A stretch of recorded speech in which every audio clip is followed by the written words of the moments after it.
Y'all listen, between splash pads and running off on the plug twice, we have a lot to talk about. Yeah, season 8, episodes 5 and 6 of 90 Day Fiance before the 90 days. Apologies for my tardiness. We need to talk about it. Eyes on me, apply that. Get it, don't be timid when you in it, apply that. Love up on it, give along, leave it. I don't want no trip, baby, spend like it. My name is Ashley, and this is My Sweet Perspective, where I give my take on all things TV and movie related, and I am here to put you on, okay? Welcome back to the channel. Thank you so much for your patience, honey. The weekend was busy, okay? Your good sis was busy, but I have fairly decent notes on both episodes 5 and 6. If you're seeing this, also know that a live discussion is happening with my girl Tyra over at Struggle Reviews TV. Be sure to join us. It's going to be a good time, a live good time. But y'all, let's start over here because we talked about a ton of couples between these two episodes. I think now they're trying to finally get some airtime with all of the couples. But I want to start over here with Aviva and Stig. So we know that they got Bucky naked that first night together and they did not wrap it up. Because why not? He said he wanted to breed her, okay? And she says that she wasn't mad at having a baby, but in episode 6, we get to the tea when we go to the studio. We listen to this song, and it was a little bop. I want to feed you, I want to breed you, I want to do all of those things. But the manager pulls her to the side and is like, Aviva, what type of time are you on? Because Stig has a history of women. That last chick he was dealing with, he told me that could have been wifey. She said, "What?" Because we connected on our breakups and all those things, but he never told me that it was that serious with that woman.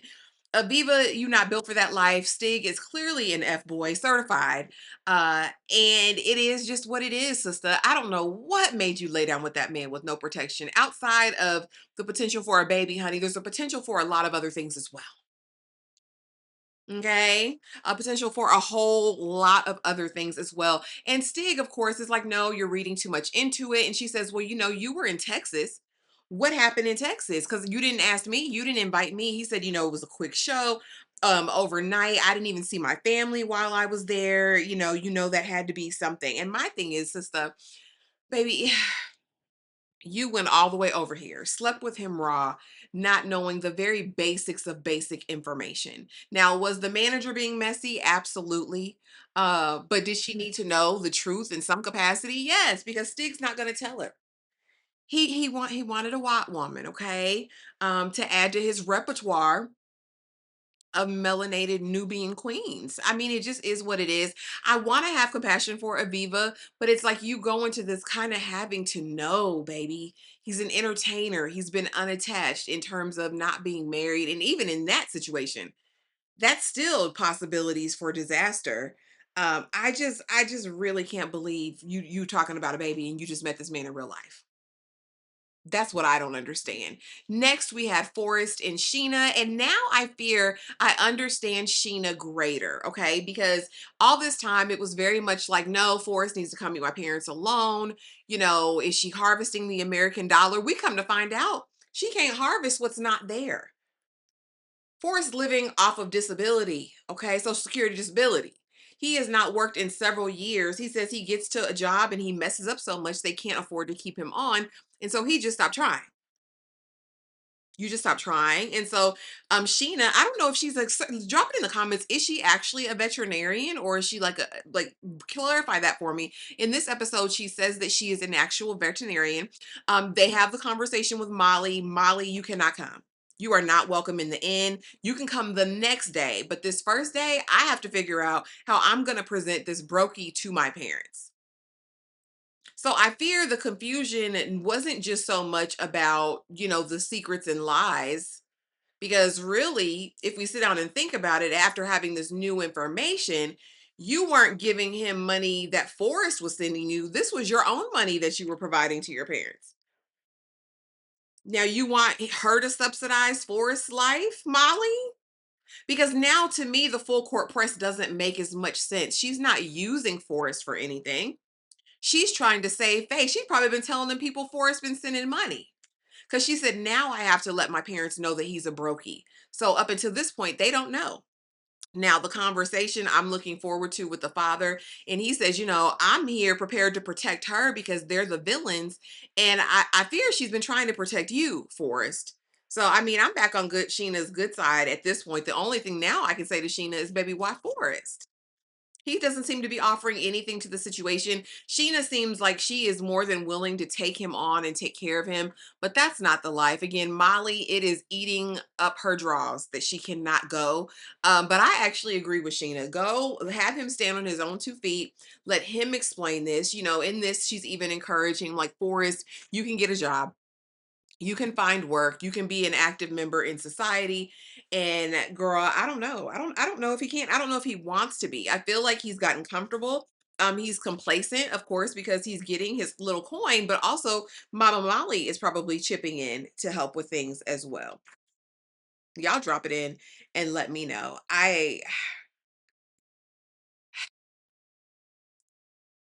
We've taken the plane, train, and automobile. She said we got to take a trike. Once we get 2 hours out of Manila, that's where her people stay. This is what we have to do. But they'll will send a car for Molly to come the next day. I'm excited to see this interaction because is Forrest going to be able to hold his own? How do you justify going years without? And again, we're not going to put this squarely on her shoulders in terms of this arrangement, how soon it can happen. Forrest, you need to get a job. You need to get a couple if necessary, in my opinion. Easing on down the road, we have Birkin and Laura. And I fear Birkin is trying to run off on the plug twice. They get to talking after having, I guess, a night of lovemaking after he saw all her loose skin, because again, she's there on some kind of medical tourism as well to see him. It's 2 for 1, and I'm not mad at it. But apparently, he knocked the walls down. And I want to posit this: I think he's a SW. I think he's a 304. Yeah, he said, "I owe $50,000." And she said, "Well, in the currency here, that's only equivalent to about 1,500." He's like, "I wish it was the currency here. I'm talking USD, baby, $50,000." And my thing is, it's either you're a degenerate gambler, there is some kind of RUG use, okay? Um, or you owe a pimp. At this point, the way he's keeping secrets makes me, in the way that she talked about his man parts being, extra long, extra strong, I think he's selling a little bit on the weekend to make ends meet. But my thing is, if you're slinging dingling all over Turkey, why can't you pay this debt? And of course, Laura's like, well, what are you going to do to take care of it? You sold me this dream that you're going to be a provider, protector, all these things. And he's like, well, in America, it's going to be easier. It's hard to make $1 here. And he's like, I'll get 2, 3 jobs. Sir, no, you won't. If you don't want to work there, baby, you don't want to work here. Who's to believe this? And my thing is, Laura says, they told me you just wanted me for the money, for the cute coin. And now I kind of believe him. He's like, no, don't worry about them. That's debt here. That's not in America. I go to America, then we forget it. We'll run off on the plug twice. And Birkin, I fear his life is in danger, y'all. I think that's why he doesn't have a stable address. That's why I think he goes piddle to post. I don't think he has anything. And I think all he could do to pay her back was to put her through the mattress. Now, will Laura have the good sense God gave her to run back to the hills, to Michael, back home? I pray so, but I'm not sure. He was really trying to convince her, y'all. You can't convince me though, buddy. I know broke when I see it. I know dingaling slinger when I see it. I cannot wait until we get the tea on exactly what he's over there doing. Lisa and Daniel, I'm I'm gonna say how I feel. Because the way that I was utterly and completely disgusted as he tongued her down, and also the whole bath that she took in that airport sink in front of everybody. I said, is she gonna pull out her cooter and wash it in the people's sink as people are coming and going? Sister, sit in some water. You can't wait till you get to the hotel to sit in some water? He greets her. He's so love, tongues her down, baby. Tongues her. Oh, she's sexy. He has the village come out, honey. They do a little dance to welcome her. And immediately, not 10 minutes later, he's down on one knee. But he doesn't know she got a ring for him in her bag, too, because, baby, you didn't tell me. Yes, I'll marry you. Damn Faith. Damn my daughter that I promised I wasn't going to go do this. They get to the hotel. He's like, I'm tired, baby. He said, I'm about to take a shower. And I said, finally, somebody wants to sit in the water after a long, hot day, right? And she says, well, can I get in with you? He said, no, I'm tired. No, I'm sleepy. Now, y'all know I felt like Daniel was going to do his duty and put her through the mattress, but what's happening now? The way he was tonguing her down, he doesn't seem to have an issue with her appearance. So I don't know, but she goes in the bathroom. Now, did she take a bath? I don't know. I don't know. I don't. Maybe she felt like the whole bath was good enough. I'm not gonna put nothing on her because we didn't see that. She does go in the bathroom after him. And I hope she sat in some water. But she comes out in her best red lingerie. Okay. Put on your red dress, slip on your high heels. And she's ready to seduce him, put it on him. He said, baby, no, I'm tired. Baby, I'm tired. I'll see you in the morning. I'll see you in the morning, Lisa. And she's immediately self conscious. Does he not like me? Is it my rolls? Is it my saggy skin? Is it my bulbous nose? Is it any of those things? And, maybe I don't know. Maybe Daniel wants to get the High Lords over, his stamp of approval before y'all bed. He said he was Christian, so maybe he don't want to defile the bed. She says she wants to get the Smex over with because it's been 21 years since she's had Smex with a man. And my thing, Miss Lisa, you didn't have something in there. It may have not been a real man, okay, but it was something. You had something there.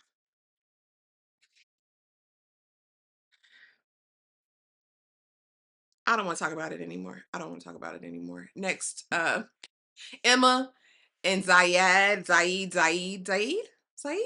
Yeah, this is a mess. This is a disaster waiting to happen. She's looking for hair oil for the wig, I suppose. I don't know. The broke down Kardashian, I just don't understand her. If I'm Ziad, I'm leaving her. I'm saying, baby, get your flight back to LA. See if you can reschedule it because this is over. The way he sat down with them friends and said it's 0% chance. The lie detector said it's a 0% chance that you will never be my wife. So basically they meet with the friends because he basically says, I'm not introduced to my parents. I don't even know you yet in real life. Let's meet my friends. And so they get there and immediately she starts going in on him about the secrets and the lies and the dating app and all of that. And he's like, well, you was in a whole relationship, oh. And she's like, no, it's not the same. And so, honestly, during this whole back and forth, I felt as though she just kind of wanted to be right in the situation. And of course, he doesn't want to look crazy in front of his friends, and she's airing it all out. And so, at the end of all of this, and kind of feeling like she was vindicated and the friends believe her and she's the winner, she says, yeah, and I want to get married. I want to get engaged, by the time the vacation's over. And he's saying in his language, baby, it's 0% chance I'm ever going to marry her. And she's like, what? And the friend interpreted it. I just told him, yeah, it's 0% chance. And she says, what? That's not what you told me on the phone. Nothing of the sort. And my thing is, sister, how do you think this is going to work? There's something so shallow and superficial about this connection in the first place, that it just doesn't make sense, girl. You still had a whole man, a whole fiance, right? Right? Isn't that her story? And she still hasn't told this man, albeit he said he didn't want to hear everything. But I mean, and he was lying too, because ain't no way you were on that site because you love your country. Sir, please. Please be serious. But yeah, at this point, 0% chance. Now, what's she gonna do? I think she's gonna stand by her man. She's gonna fight for this love that she feels like she wants or needs from this man in this other country. I don't get it.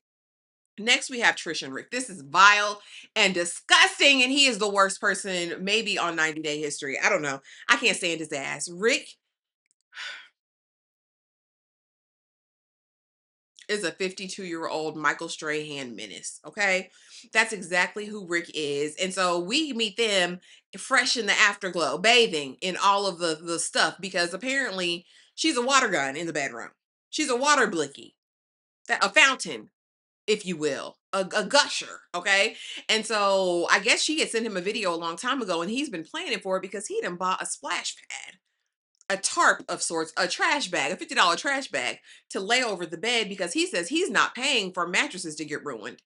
So you're not paying for anything. You're not paying for anything. So apparently they had a time, an expedition in the bedroom, and now they're hanging out. But in a few moments later, they're in a fight. Her motorbike got fixed and it was dropped off, but it was dropped off by her ex's friend, her ex-boyfriend's friend. And this sends Rick into a tirade. You're a liar. You're lying to me. Mind you, this Negro has smashed and dashed and still has not told her about the 5-day illicit affair that he had on her when she was going through everything that she was going through for them 5 days. And so anything, anytime, any chance he can get to go after her, he is. She later kind of shows proof like, hey, Now, was it really proof? No, because messages can be deleted, but she shows, hey, this is when the messages stopped between me and my ex. It was before we got together. And so he's like, yeah, I feel better now. Talking to the producers, still telling the producers what he did, but still not confiding in Trish what he did. He is a menace. He's an elder manipulator, and I really hate that, baby. It's not worth the worms, Trish. It's not worth the worms. I wish you the best and greater. And I hope you ditch the zero and get you a hero, as they used to say back in the day. He is toxic and sick. And I think it's disgusting that he's taking you down through here, just making a mockery of the entire relationship. And he's using your body. And I'm sure you have nothing to gain from this. You've reaped nothing from this connection, not intrinsically, not extrinsically. He hasn't paid no bill. He hasn't done anything. And you're giving him you're giving him your good coot nanny. And I don't like that for you, Trish. I want more for your life. And Rick, go back and raise them toddlers you got, damn it. Pisses me off. Now, Javon and Annaline. Now, Annaline was in my comment section, y'all. She sure was. She sure was. Annaline was in my comment section and told me that American women need to be more concerned about a God-centered marriage than anything else, because I said it's seemingly that her man ain't got none of the sixes he purports to have. She said he's big and black, so you know what that means. Oh, I don't know what that means, because a lot of people can be big and black and have a micro peen. It's none of my business. Anyway, they finally get together, talk about his trifling feet. He's another one who don't want to sit in any water. After 20 hours of flying or however long, what is the problem with getting in the tub? She had to make him get in the bath because his feet were stinking so bad. I guess Annalyn said that her province is spicy and so is she. She put that cat on him, and he was a new man. She tried to take him out with the food choices because, baby, can you handle this heat? Honestly, I still don't think Annalyn really likes Javon. I think now that we found out he's giving her $500-600 a month, I think she likes the lifestyle that affords her over there. But he basically says she's doing too much. She's living a spa lifestyle. Because why you need all these massages? Because she schedules massages, booked a nice resort for them, and she's having the time of her life. Her mama at one point tells her, "Baby, you're a lot." And I think he knows that. Now, what I will say, my good sis Annalyn is going to have a comeback for him, because he's like, you're unhinged. Why are you talking to my sister about our private matters? And she says, well, you talk to a lady that you fancy, and you want to confront me, Javon? Get out of my face right now. I'm not dealing with you. He says that he wants a traditional, he thinks a man is supposed to provide, protect, all of those things. And he feels like if she just managed the money better, they could have a better life together. She talks about possibly getting pregnant on this trip, and he says there's no way that he's going to get her pregnant while she's there and he's in the States. And I guess no prospects or timely way to get her there, because again, his money is funny as well.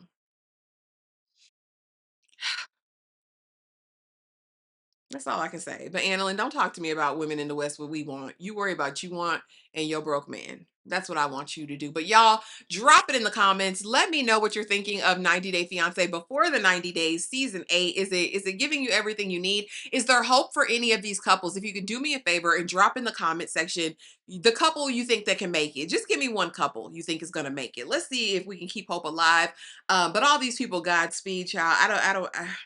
I don't know. And again, if you're seeing this before you see the live, come on, join us for the live. It's going to be a super good time, or watch the replay. It's always fun. And if you haven't already, please be sure to like, comment, subscribe, do all of the things. And I will see y'all in the next video. Thanks for watching.